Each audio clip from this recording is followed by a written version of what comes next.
My wife said paper means nothing.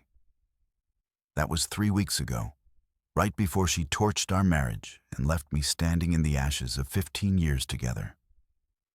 I'm Tom Dunning, 42 years old, technical writer for a manufacturing company in Cincinnati. I write instruction manuals for industrial equipment. Not exactly thrilling, but it pays the bills and keeps my brain sharp. Or at least it used to before Clara decided to redecorate our life without consulting me. Clara Dunning, my soon-to-be ex-wife, works as an HR director at Meridian Financial. She's 39, blonde, and has this way of making people feel like they're the most important person in the room. I used to think that charm was reserved for me. Turns out I was wrong about a lot of things. The first sign something was off came 6 months ago. Clara started working late, going out for girls' nights with her friends Kelsey and Tanya more often. And she bought new perfume. Not the kind you wear to the grocery store, the expensive stuff that makes men turn their heads. "It's just nice to feel attractive again," she said when I asked about it. Marriage doesn't mean I have to stop caring about myself. I should have pressed harder, but I trusted her. 15 years of marriage builds that kind of faith, even when it's misplaced. The second sign was her phone habits. Clara used to leave her phone lying around face up, unlocked. Suddenly, it was always face down, password protected, and she took it with her to the bathroom. When I joked about it, she laughed and said she was just being more careful about privacy. "You never know who might see something they shouldn't," she said with a smile that didn't reach her eyes. The third sign was the gym membership. Clara joined Fitness First, even though we had a perfectly good gym 5 minutes from our house. She said the downtown location had better equipment and classes that fit her schedule. "Plus, it's right by the office," she added. "I can squeeze in a workout during lunch." Except Clara never worked out during lunch. She worked out at 7:00 p.m. on Tuesdays and Thursdays, and sometimes Saturday mornings. I know because I started paying attention to the little details that used to slide past me. The breaking point came 3 weeks ago during one of her girls' nights. I was in the kitchen getting a beer when I heard Clara on the phone in the living room. She was talking to Kelsey, and her voice had that conspiratorial whisper people use when they're sharing secrets. "He has no idea," Clara was saying. "Tom's so wrapped up in his little technical manuals, he wouldn't notice if I brought someone home and introduced them as my yoga instructor." She laughed at something Kelsey said, then continued. "Grant says we should just tell him. But I'm not ready for that drama yet. Let me enjoy this a little longer before I blow up our boring little life." Grant, that was a new name. I stood in the kitchen, beer forgotten in my hand, listening to my wife plan the destruction of our marriage like she was organizing a dinner party. "The best part is how easy it is," Clara went on. "Tom thinks I'm at the gym or out with you girls, and Grant thinks I'm going to leave Tom any day now. Everyone's happy and nobody gets hurt until I'm ready to make my move." That's when I realized paper might not mean anything to Clara. But it was about to mean everything to me. The next morning, I did something I'd never done in 15 years of marriage. I searched through Clara's things. Not her phone, that was still locked tighter than Fort Knox, but her gym bag, her car, her desk in our home office. In her gym bag, tucked into a side pocket behind her protein powder, I found a second phone, a cheap Android with a cracked screen, and exactly one contact. G. The text messages went back 4 months. 4 months of explicit conversations, dinner plans, hotel reservations, and detailed discussions about how boring and predictable I was. There were photos, too. Clara in lingerie I'd never seen. Grant shirtless in what looked like an expensive downtown condo. But the worst part wasn't the cheating. It was the casual cruelty in their conversations about me. Tom asked me about the new perfume today. Clara had texted 2 months ago. I told him it was just nice to feel attractive again. You should have seen his face like a kicked puppy. Grant's response. Poor bastard probably thinks he still has a chance. When are you going to put him out of his misery? Soon. I want to make sure I get everything I'm entitled to in the divorce first. Tom's not smart enough to hide assets, but I need to be careful about timing. I sat in our bedroom holding that phone, reading 4 months of my wife's betrayal and mockery. She wasn't just cheating. She was planning to take me for everything I was worth while laughing about it with her lover. That's when I decided Clara was right about one thing.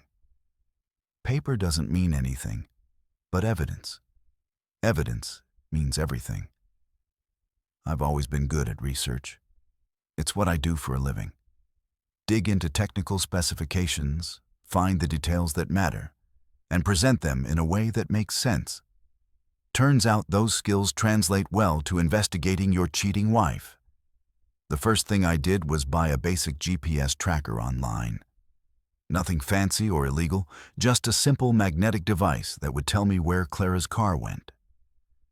I attached it to the underside of her Honda Civic's rear bumper on a Tuesday morning while she was getting ready for work. Then I started documenting everything. Time she left the house when she came back, discrepancies between what she told me and what the GPS showed. I created a spreadsheet because I'm that kind of guy, and started building a timeline of lies. Clara said she was at the gym on Tuesday night. The GPS showed her car parked at 1247 Riverside Drive for 3 hours. A quick Google search revealed that address belonged to the Riverside Towers, a luxury condo complex downtown. Thursday night, another gym session that was actually 3 hours at Riverside Towers. Saturday morning, running errands turned into 4 hours at the same address, followed by an hour at Victoria's Secret in Kenwood Mall. I could have confronted her then, but I wanted the whole picture. In my line of work, you don't publish a manual until you've tested every procedure and documented every possible outcome. This was no different. My colleague Dave Martinez noticed I was distracted at work. Dave's been my cubicle neighbor for 8 years, and he knows me well enough to spot when something's wrong. "You look like hell, Tom," he said during our coffee break on Friday. "Everything okay at home?" I almost brushed him off with some generic excuse, but I needed someone to talk to. Dave's divorced, remarried, and has been through the kind of relationship drama that makes you wise about human nature. "Clara's having an affair," I said quietly. We were in the break room, but I didn't want the whole office knowing my business. Dave's face went serious. "You sure? I mean, really sure, not just suspicious." I told him about the second phone, the GPS tracking, the conversations I'd overheard. Dave listened without judgment, occasionally nodding or asking clarifying questions. "What are you going to do?" he asked when I finished. "I don't know yet. Part of me wants to confront her, but part of me wants to see how far she'll take this." "Word of advice from someone who's been there," Dave said. "Don't make any decisions while you're angry. Anger makes you stupid, and stupid gets expensive in divorce court." He was right, but anger was about all I had left. That weekend, I followed Clara to one of her girls' nights at Kelsey's house. Except instead of going to Kelsey's suburban home in Mason, Clara drove straight to Riverside Towers. I parked across the street and waited. 20 minutes later, a man came down to the lobby and let Clara into the building. He was tall, probably mid-40s, with a kind of artificially perfect appearance that screams money and vanity. Expensive suit, perfect hair, and a smile that probably cost more than my car. This had to be Grant. I sat in my car for 3 hours watching the windows of the building, trying to figure out which unit they were in. Around 1000 p.m., I saw them on a balcony on the 15th floor. Clara was wearing a red dress I'd never seen before, and Grant had his arms around her waist. They were laughing about something, and Clara raised a glass of wine in what looked like a toast. Even from 15 floors down and across the street, I could see how happy she looked. Happier than she'd looked at home in months. That's when I realized this wasn't just physical. Clara wasn't just cheating. She was in love with someone else and planning to leave me for him. The casual cruelty in their text messages suddenly made more sense. It's easier to mock someone when you've already written them off. I drove home and spent the night in our guest bedroom, staring at the ceiling and planning my next move. Clara came home around midnight, and I heard her moving around quietly, trying not to wake me. She even checked on me, opening the guest bedroom door just enough to see I was lying down. "Tom," she whispered, "are you feeling okay? You seemed off at dinner." I pretended to be asleep, but inside I was marveling at how easily she slipped back into the role of concerned wife. 4 hours ago, she was toasting her future with another man, and now she was playing the part of the caring spouse. Sunday morning, Clara made pancakes and coffee, chattering about her girls' night like it was the most natural thing in the world. "Kelsey's going through a rough patch with Mike," she said, flipping pancakes with practiced ease. "Tanya thinks they should try counseling, but I told them sometimes relationships just run their course. No point forcing something that isn't working anymore." The irony was so thick, I could have cut it with a knife. "What do you think?" Clara asked, setting a plate in front of me. "About Mike and Kelsey. I mean, should people stay in marriages that aren't making them happy anymore?" I looked at my wife, really looked at her. She was still beautiful, still charming, still capable of making pancakes and small talk like we were a normal couple. But there was something different in her eyes now that I knew what to look for. A distance like she was already halfway out the door. "I think people should be honest about what they want," I said carefully. "Deception just makes everything worse in the end." Clara nodded, but she wouldn't meet my eyes. "Absolutely. Honesty is always the best policy." That afternoon, while Clara was supposedly shopping with Tanya, I drove to Riverside Towers and waited in the parking garage. I wanted to see Grant's car, get a license plate number, maybe figure out his full name. I didn't have to wait long. At 2:30, a silver Porsche Macan pulled into a reserved space marked 1507. The same floor I'd seen them on the night before.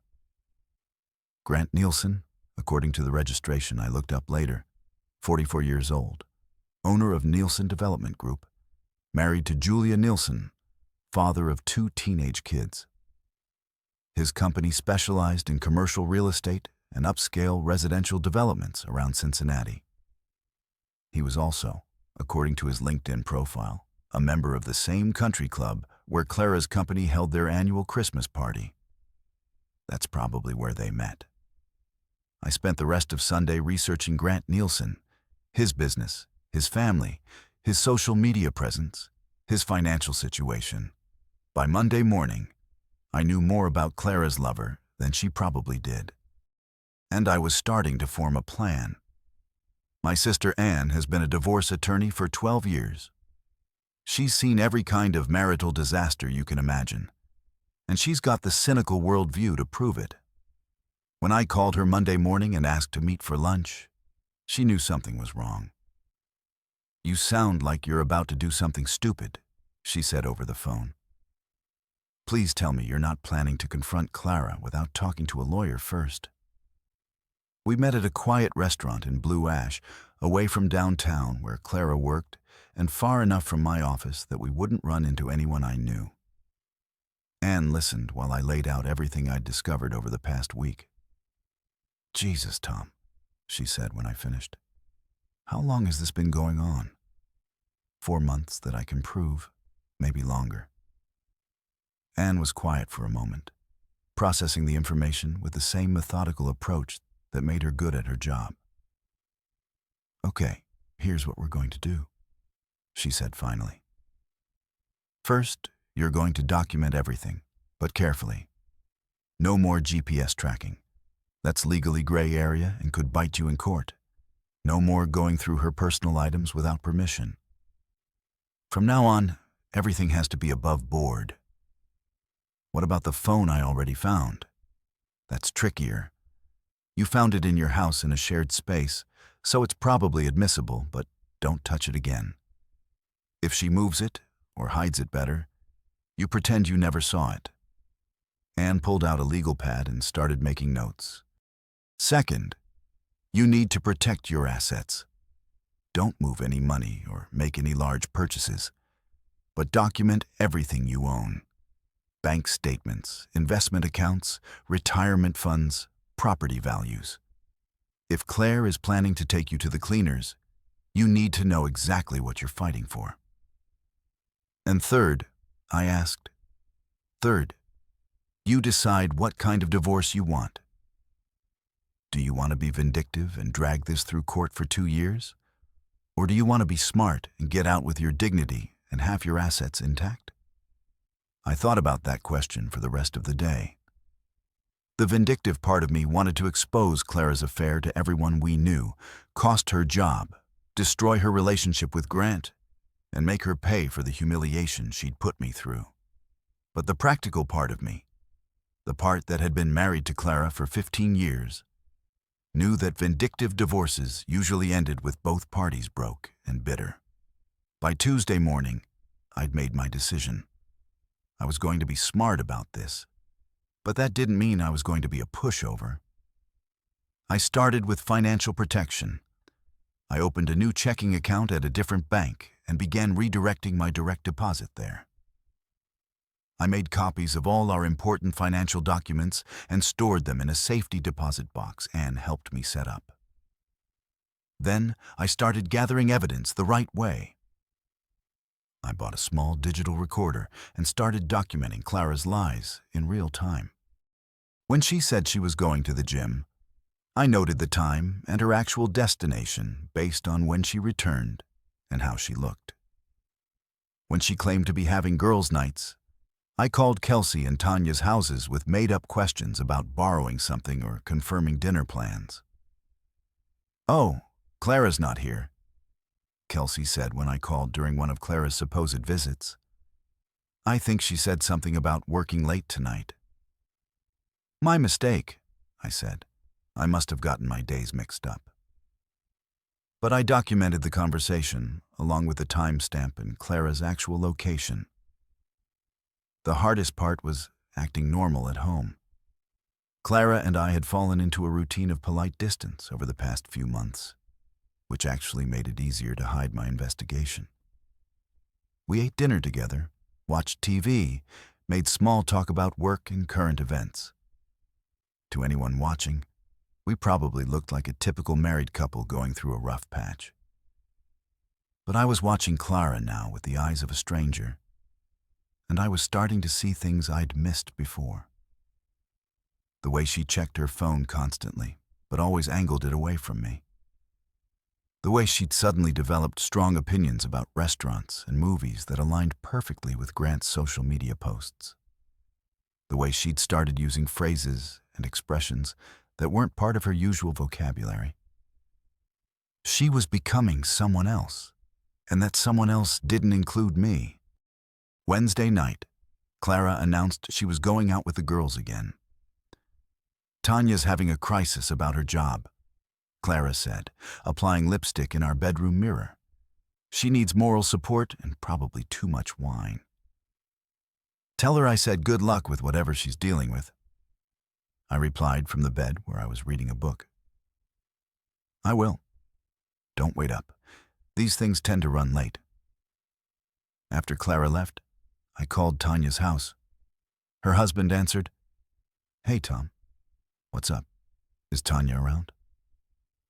Clara wanted me to ask her something about this weekend. She's at book club tonight. Won't be back until 10 or so. Want me to have her call Clara? No, that's okay. I'll have Clara call her tomorrow. Book club. Not a crisis requiring moral support and too much wine. I hung up and sat in our quiet house, surrounded by 15 years of shared memories and accumulated stuff. Wedding photos on the mantel, furniture we'd picked out together, books we'd both read, kitchen gadgets Clara had insisted we needed. It all felt like a museum exhibit now. The marriage of Tom and Clara Dunning, 2008 to 2023. Thursday morning, I made a decision that probably wasn't smart, but felt necessary. I was going to see Grant Nielsen face to face. Grant Nyland worked out at the same gym where Clara pretended to exercise. Fitness First Downtown had a corporate membership program, and Nayland Development was one of their clients. I learned this from 30 minutes of internet research and a phone call pretending to be interested in their corporate rates. I bought a day pass and showed up Thursday at 6 p.m., right when Clara was supposedly attending her regular workout session. She wasn't there, of course, but Grant was. He was hard to miss. Tall, artificially tan, wearing expensive workout clothes that looked like they'd never seen actual sweat. He spent more time checking himself out in the mirrors than actually exercising. And he had the kind of confidence that comes from never being told no. I watched him for 20 minutes, learning his routine. Chest and arms, mostly with occasional breaks to check his phone and flex in the mirror. He was strong but vain, more concerned with appearance than actual fitness. Around 6:30, he headed to the locker room. I followed. "Excuse me," I said, approaching him at his locker. "You're Grant Nielsen, right? From Nielsen Development." He looked up, sizing me up with the automatic calculation of someone who measures people by their net worth. "That's right." "Do we know each other?" "Tom Dunning." "I think we have a mutual friend." Grant's expression didn't change, but I saw something flicker in his eyes. Recognition, maybe, or caution. "Oh, yeah. Who's that?" "Clara Dunning. My wife." Now his expression changed. The easy confidence faltered for just a moment before he recovered with a politician's smile. "CL, sure, great woman. We've met at a few business events." "Business events?" I repeated. "Is that what you call them?" Grant closed his locker and turned to face me fully. He had 4 in and probably 30 lb on me. And he was used to intimidating people, but I'd had 3 weeks to get angry. And angry men are harder to intimidate than he probably expected. "I'm not sure what you're implying," he said carefully. "I'm not implying anything. I'm stating facts. You've been sleeping with my wife for 4 months. You've been planning a future together, and you've both been laughing about what an idiot I am." Grant glanced around the locker room. There were 2 other guys changing at the far end, but they weren't paying attention to us. "Look, Tom. Mr. Dunning. Mr. Dunning. I think there's been some kind of misunderstanding." I pulled out my phone and showed him one of the photos from Clara's secret device. Grant, shirtless in his condo. Clara in red lingerie I'd never seen before. What kind of misunderstanding would this be? Grant stared at the photo for a long moment, then looked back at me. The fake confusion was gone now, replaced by something harder. "What do you want?" he asked quietly. "I want you to understand something," I said, putting my phone away. "Kara thinks I'm a boring, predictable fool who won't see this coming until it's too late. She's wrong about the fool part. But she's right about one thing. I am predictable." Grant waited. "Predictably, I'm going to divorce her and take half of everything we own. Predictably, I'm going to make sure everyone we know understands exactly why our marriage ended. And predictably, I'm going to make sure your wife Julia knows what kind of man she's married to." That got his attention. Grant stepped closer, trying to use his size advantage to intimidate me. "You don't want to threaten me. I'm not threatening you. I'm explaining cause and effect. You decided to sleep with my wife. The effect is that your comfortable little secret is about to become very public." I turned to leave, then paused. "Oh, and Grant, Clara's been telling you she's going to leave me for you. But she's been telling me that our marriage is stronger than ever. One of us is getting lied to. Based on what I know about Clara, I'm guessing it's both of us."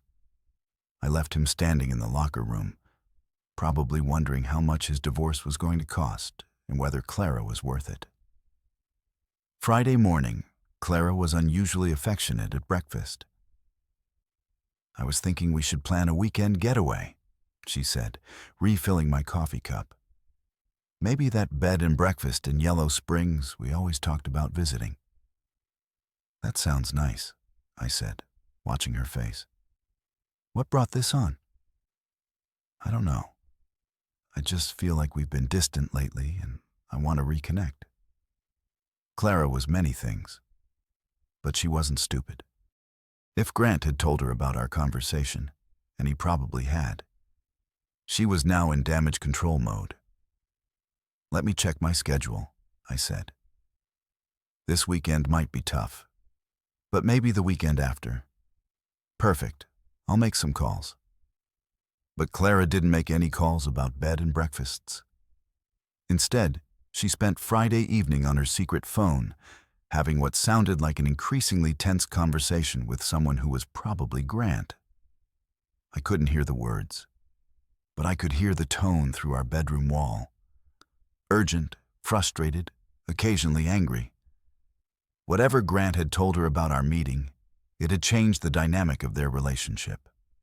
Saturday morning, Clara announced she was going shopping with Tanya. "We're going to hit the outlets, maybe catch a movie. I'll probably be gone most of the day." "Have fun," I said, not looking up from my laptop. But instead of going shopping, Clara drove straight to Riverside Towers. And instead of staying for her usual 3-hour visit, she was back home in 90 minutes, looking upset and distracted. "How was shopping?" I asked when she came in. "Fine. Tanya had to cut it short. Family emergency. Nothing serious, I hope." "I don't think so. Just, you know how families can be." That evening, Clara was quiet and withdrawn. She kept checking her phone, but instead of the secretive happiness I'd gotten used to seeing, she looked worried. Sunday morning, everything changed. Clara's phone rang at 8 a.m. Not her secret phone, her regular phone, the one she answered in front of me. "Hello," she said. Then her face went pale. "What? When did this happen?" She listened for several minutes, occasionally saying, "Oh my God," or "I can't believe it." "What's wrong?" I asked when she hung up. Clara looked at me with an expression I couldn't read. Fear, maybe, or guilt. "That was Kelsey. Grant Nielsen was arrested last night." I kept my face neutral. "Grant Nielsen, the developer. What for?" "Tax evasion. The FBI raided his office Friday evening. Kelsey heard about it from her friend who works at the courthouse." Clara was watching my reaction carefully, looking for any sign that I knew more than I was letting on. "That's terrible," I said. "Didn't you meet him at some company events?" "A few times. He seemed like a nice guy." Clara spent the rest of Sunday glued to her phone, probably trying to get more information about Grant's arrest. I spent it researching tax evasion penalties and wondering if this was going to make my divorce easier or more complicated. By Sunday evening, I had my answer. Clara came into the living room where I was watching TV and sat down next to me on the couch. "Tom, we need to talk." "I haven't been honest with you," Clara said. perching on the edge of the couch like she was ready to run. I muted the TV and turned to face her. After 3 weeks of investigation and planning, this moment felt almost anticlimactic. About what? Clara took a deep breath. I've been seeing someone. It's been going on for a few months, and I know it's wrong. But I didn't know how to tell you. I waited, letting her fill the silence. His name is Grant, and we met at a business function. It started as just conversation, but it became more. And I should have ended it or told you, but I didn't know what I wanted. Grant Nielsen, I said, the one who got arrested. Clara's eyes widened slightly. How did you? I've known about the affair for 3 weeks. Clara, I know about the secret phone, the condo at Riverside Towers, the 4 months of text messages about what a boring, predictable fool I am. The color drained from Clara's face. Tom, I can explain. Can you explain this? I pulled out my phone and played a recording from one of her conversations with Kelsey 3 weeks earlier. Clara's voice filled the room. He has no idea. Tom's so wrapped up in his little technical manuals, he wouldn't notice if I brought someone home and introduced them as my yoga instructor. Clara stared at the phone like it was a snake. Or this. I played another recording, this one from 2 weeks ago. The best part is how easy it is. Tom thinks I'm at the gym or out with you girls. And Grant thinks I'm going to leave Tom any day now. Where did you get those? From our house, from conversations you had while I was in the next room. You got sloppy, Clara. Or maybe you just stopped caring whether I found out. Clara was quiet for a long moment, and I could see her calculating her options. Denial wouldn't work. I had too much evidence. Anger might backfire if I had more recordings. That left contrition and damage control. You're right, she said finally. I was careless and cruel, and I'm sorry. The things I said about you weren't fair. I was just confused and trying to justify something I knew was wrong. How long has it really been going on? 6 months. We met at the Meridian Christmas party in December. So, she'd been lying even in her confession. The text messages I'd seen went back 4 months, but there were probably others on devices I hadn't found. Are you in love with him? Clara hesitated. I thought I was. But this arrest thing has made me realize I don't really know him at all. So, you're ending it? It's already over. I told him yesterday that I couldn't see him anymore. Another lie. I'd heard her on the phone with Grant for 20 minutes Friday night, and it hadn't sounded like a breakup conversation. What do you want to do about us? I asked. Clara moved closer on the couch, reaching for my hand. I want to fix this. I know I've hurt you, and I know it's going to take time to rebuild trust. But I love you, Tom. I love our life together. The affair was a mistake, a stupid fantasy that got out of hand. I looked at my wife, really looked at her. She was beautiful, sincere, and completely convincing. If I hadn't spent 3 weeks documenting her lies, I might have believed her. Okay, I said. Okay, let's try to fix this. Clara's relief was visible. She squeezed my hand and smiled for the first time in days. Thank you. I know I don't deserve another chance, but I promise I'll earn your trust back. I believe you. I lied.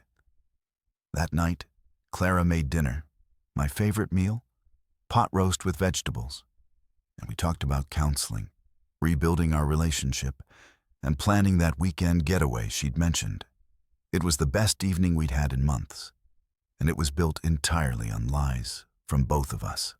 Monday morning, I called Anne and told her about Clara's confession. She's trying to control the narrative, Anne said. By confessing to a shorter affair and claiming it's over, she's hoping to minimize the damage in divorce proceedings. What if she's telling the truth? What if she really wants to save our marriage? Anne was quiet for a moment. Tom, do you want to save your marriage? I thought about that question all day. Clara and I had 15 years of history together. We'd built a life, shared dreams, supported each other through difficult times. The woman I'd fallen in love with was still there, underneath the lies and betrayal. But I couldn't forget the casual cruelty in her text messages with Grant. The way she'd mocked me to her friends, the months of planning and deception while she pretended to be a loving wife. Tuesday evening, Clara's secret phone rang while she was in the shower.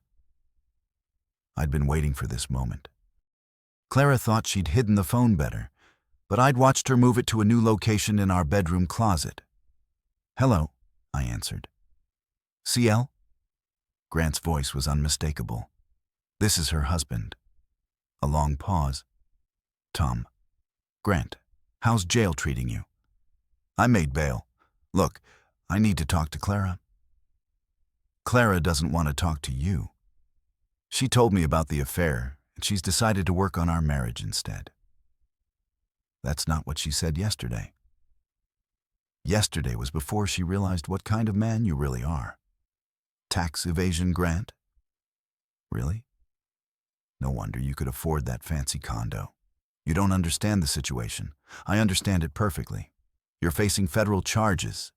Your business is under investigation, and your wife is probably filing for divorce. Clara's smart enough to jump off a sinking ship. I hung up and deleted the call from the phone's history. When Clara got out of the shower, I was sitting on our bed reading. "Everything okay?" she asked, towing her hair. "Perfect," I said. "I love you. I love you too." Wednesday morning, Clara seemed distracted and anxious. She kept checking both of her phones, and she made several calls from her car before leaving for work. That evening, she announced she needed to run errands after dinner. "I'll be back in a couple of hours," she said, grabbing her purse and keys. "Drive safely." Clara drove straight to Riverside Towers. I followed at a distance, parking where I could see the building entrance. Clara went inside and stayed for 45 minutes. When she came out, she was crying. She sat in her car for 10 minutes, making phone calls and wiping her eyes before finally driving home. "How were your errands?" I asked when she came in. "Fine, just boring stuff." But Clara wasn't fine. She was quiet and withdrawn for the rest of the evening, and I heard her crying in the bathroom before bed. Thursday morning, everything came to a head. Clara's regular phone rang during breakfast. She looked at the caller ID, and her face went white. "I need to take this," she said, stepping into the next room. I could hear her side of the conversation.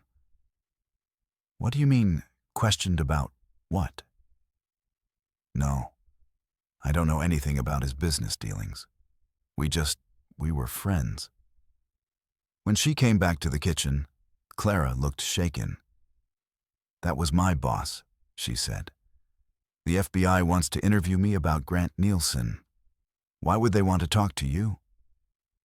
"I guess they're talking to everyone who had business contact with him. It's probably nothing, but it wasn't nothing, and we both knew it. If the FBI was investigating Grant's business dealings, they'd eventually discover the affair. Clara's phone records, credit card statements, and hotel reservations would all come to light. "Tom," Clara said quietly, "there's something else I need to tell you. Grant and I, our relationship wasn't just personal," Clara said, staring at her coffee cup. "He asked me questions about my work sometimes, about upcoming layoffs, company restructuring, things like that. I felt something cold settle in my stomach." "What kind of questions?" "He said he was interested in commercial real estate opportunities, and he wanted to know which companies might be downsizing or relocating. I thought he was just making conversation." "Clara, Please tell me you didn't give him confidential information about Meridian Financial. She wouldn't meet my eyes, not directly, but I might have mentioned some things in passing about which departments were being restructured, which properties we might not renew leases on. Jesus Christ, I didn't think it was a big deal. He never asked me to get him specific documents or anything like that. We were just talking. I stood up and started pacing the kitchen. This wasn't just adultery anymore. This was potential insider trading or corporate espionage. How much did you tell him? I don't know. We talked about work sometimes, the same way any couple talks about their jobs. We're not any couple, Clara. You're an HR director with access to sensitive information. And he's a real estate developer who could profit from knowing which companies are in financial trouble. Clara's phone rang again. This time it was a number she didn't recognize. Miss Dunning, this is Special Agent Sarah Chen with the FBI. We'd like to schedule an interview with you regarding Grant Nielsen and Nielsen Development Group.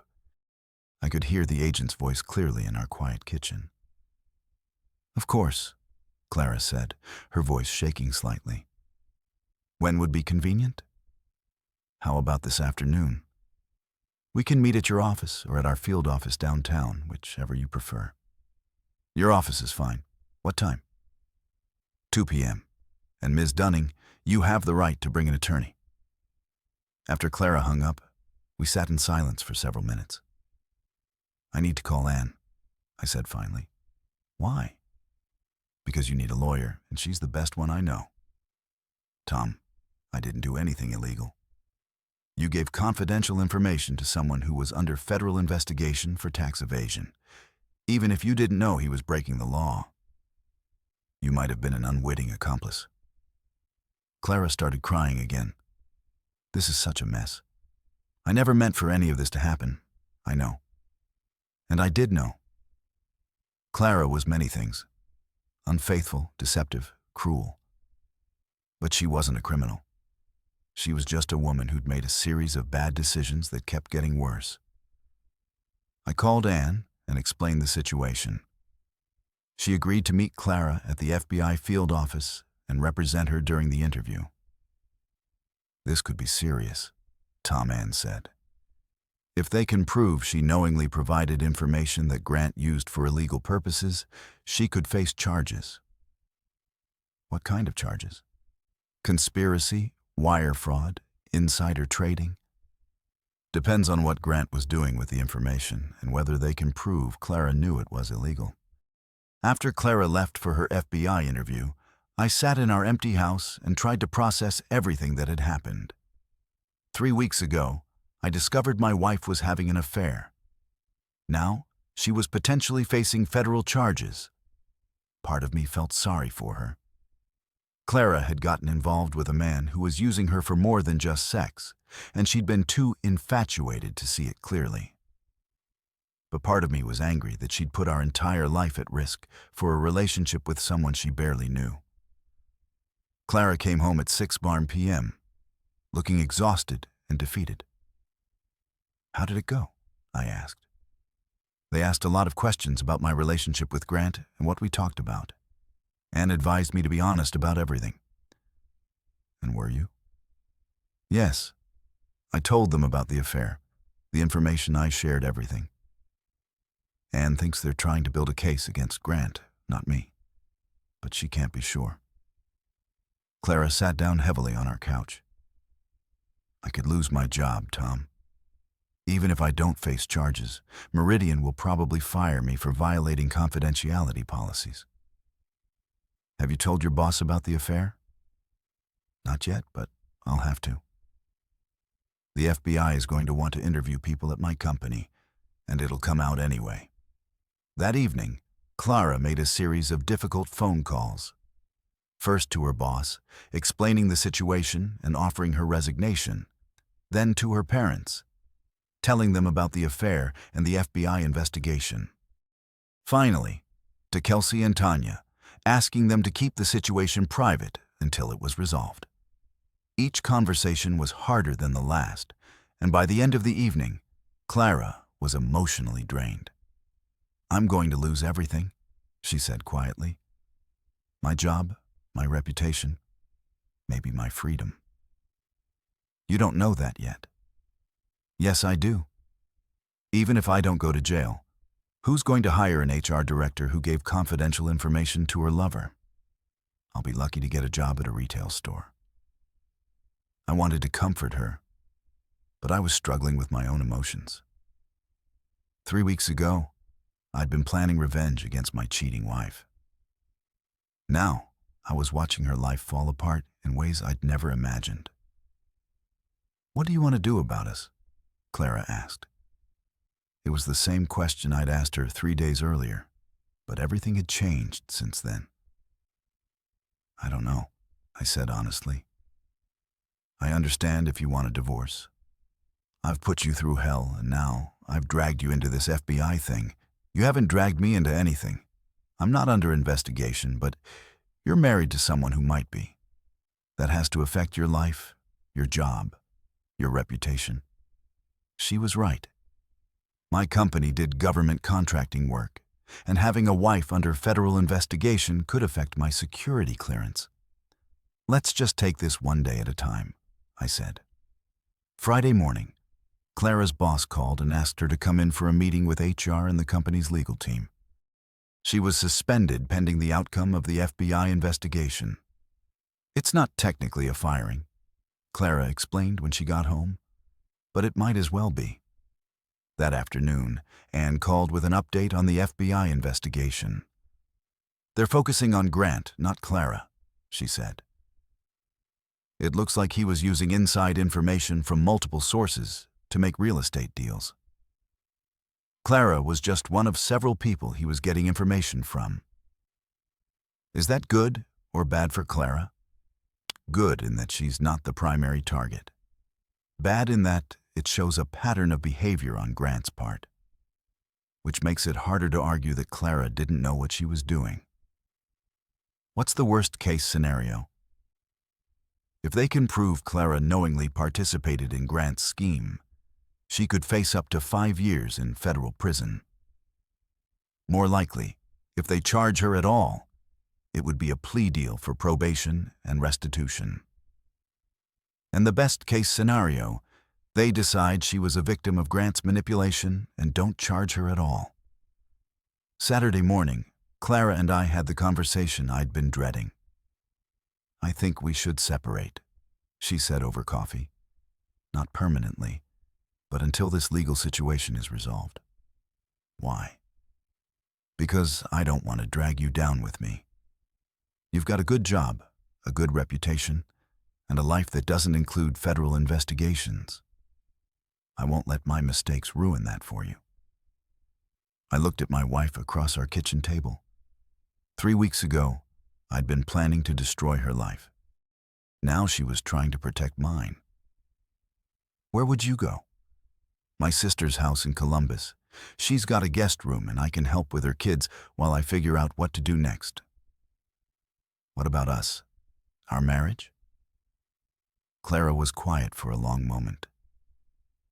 "I love you, Tom. I know I have a terrible way of showing it, but I do love you. If you're willing to wait for me to get through this mess, maybe we can try again someday.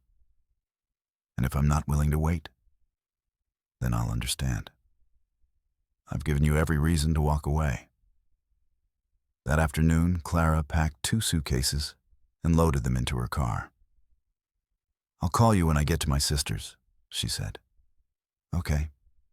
And Tom, thank you for not abandoning me when everything fell apart. A lot of men would have. A lot of men's wives don't have affairs with federal criminals." Clara almost smiled. Fair point. After she left, I sat in our quiet house and tried to figure out what I was feeling. Relief, sadness, anger, confusion, all of it mixed together in a way that didn't make sense.